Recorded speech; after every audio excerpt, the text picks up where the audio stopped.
स्वागत है। कैसे हो आप सब लोग? आशा करते हैं चैन चल बिल्कुल मस्त है अपनी अपनी लाइफ में। मैं भी एकदम मस्त हूँ। तो फ्रेंड केसु बोली मम्मी मानो बल मानो देखोगे लगाई बेटी इसको भाई मानो देखना है। और ये पता नहीं क्या क्या दबा देती है बच्चे लोग भाई। सबके ऐसे होते हैं ना फ्रेंड, है कि नहीं? सब लोग बच्चे ऐसे होते हैं। तो यहाँ पे ना केसु ने उल्टी कर दी थी। तो केसु की हो रखी थी बहुत ज़्यादा तबीयत खराब। 1 बजे रात को तबीयत खराब हो गई थी केसु की। तो केसु ने ना तकिए के कवर किया, चादर किया, सारी की सारे कपड़े खराब हो गए थे। सोड़ साड़ का खोल कुल सब जो मैंने पहने हुए थे वो भी खराब हो गए थे बहुत ही ज़्यादा। तो सारे के सारे मैंने धोए थे, बहुत ज़्यादा कपड़े हो गए थे उल्टी वगैरह के।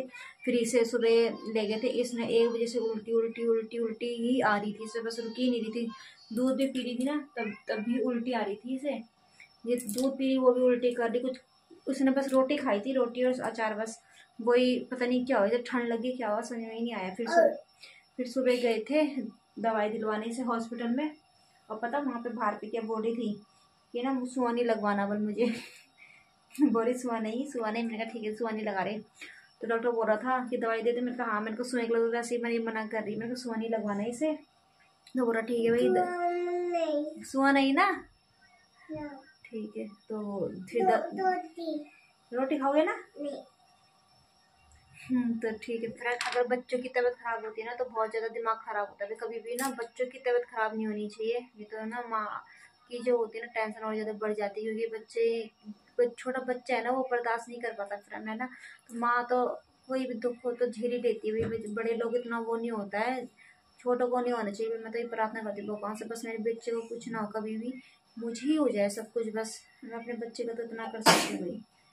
और देखो इसे छींक छींक भी आ रही है अभी, देख सकते हो। तो फ्रेंड आप सभी माँ ऐसी होती है माँ, क्योंकि 9 महीने अपने पेट में रखती है तो उसे ही पता होता है भाई कितना दर्द सहती है भाई। और वैसे तो मेरी तो वॉमिटिंग वगैरह भी 9 महीने तक ही कंटिन्यू थी, स्टार्टिंग से और लास्ट तक ही रही थी मेरी वॉमिटिंग वगैरह भी। तो फ्रेंड देख सकते हो इतना खाए जो भी खाती थी पीती थी सारा ही वॉमिटिंग वगैरह आ जाती थी भाई। बिल्कुल भी ना लगता ही नहीं था शरीर में। और ऐसी दिख भी के एक ये भी ना हुई थी ना, 2 2 किलो की थी शायद, 2 की 2.25 किलो की ऐसी कुछ की थी ये। तो देख सकते हो फ्रेंड आप लोग भी, जो लोग खाते हैं सही रहते हैं तो उनके बच्चे भी हेल्थी रहते हैं मोटे मोटाजे से। तो ये तो बहुत कमजोर हुई थी क्योंकि मुझसे खाया पिया तो जाते नहीं था बिल्कुल भी फ्रेंड। तो फ्रेंड कोई भी माँ भी अपने बच्चे को दुख में नहीं दे सकती। तो मैंने ना कुछ खाया भी नहीं जाता था। लोग कोई बोलता था अनार के बच्चे काले काले होते हैं तो अनार भी नहीं खाए भाई मैंने तो कभी प्रेगनेंसी में, कि खून वगैरह बढ़ जाए। तो मैंने कुछ भी नहीं खाया, कुछ भी नहीं। मौसमी का जूस पीती थी बस, वो भी कभी कभार। तो ये भी कुछ फल फ्रूट भी ज़्यादा नहीं खाए भाई मैंने, साफ और सीधी बात। तो उसी खाने का मन भी नहीं होता था, एक तो है कि नहीं है फ्रेंड। और जो लोग खाते पीते हैं वो बढ़िया रहते हैं भाई। बहुत से लोगों को तो वॉमिटिंग वगैरह बिल्कुल भी नहीं होती है भाई, पता नहीं कैसे कैसे हार्मोन्स रहते हैं लोगों के ना।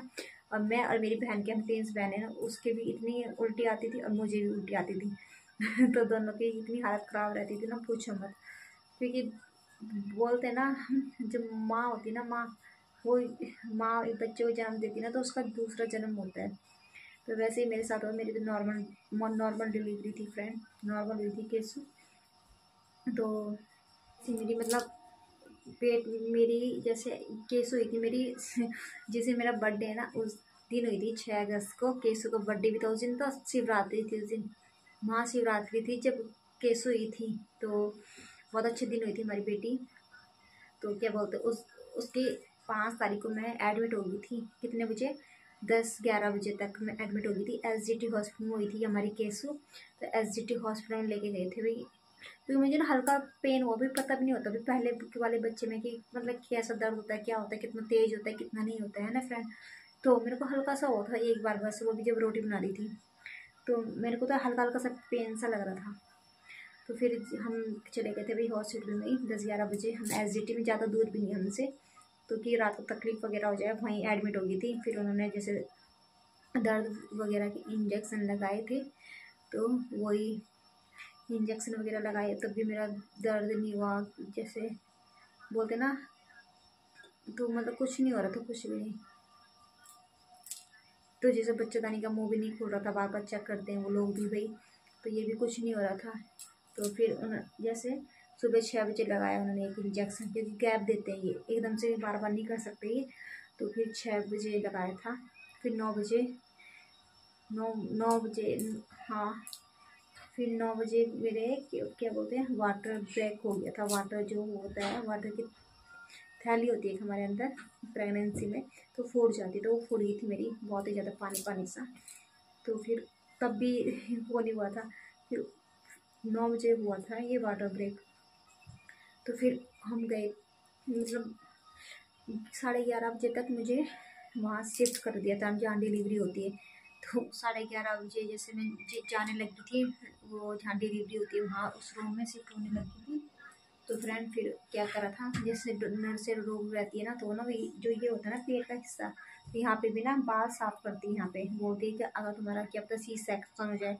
तो मेरे को इतना ज़्यादा डर लगा था ना, बहुत ज़्यादा, मेरे को कहीं सी सेक्शन ना हो जाए मेरा। और मेरे हस्बैंड से तो ना इन्होंने ना फॉर्म भरवा दिया था, अब हमें इसके क्या पता सी सेक्शन करना पड़ सकता है, आप लोग भाई एग्री हो कि नहीं हो, इसलिए फॉर्म भरवाते हैं भाई, कल के दिन वो ना करें हमसे बिना पूछे करवाया भाई, वो भी अपना वो लेते हैं, ठीक है, स्टेटमेंट लेते हैं वो भी वही हमारा।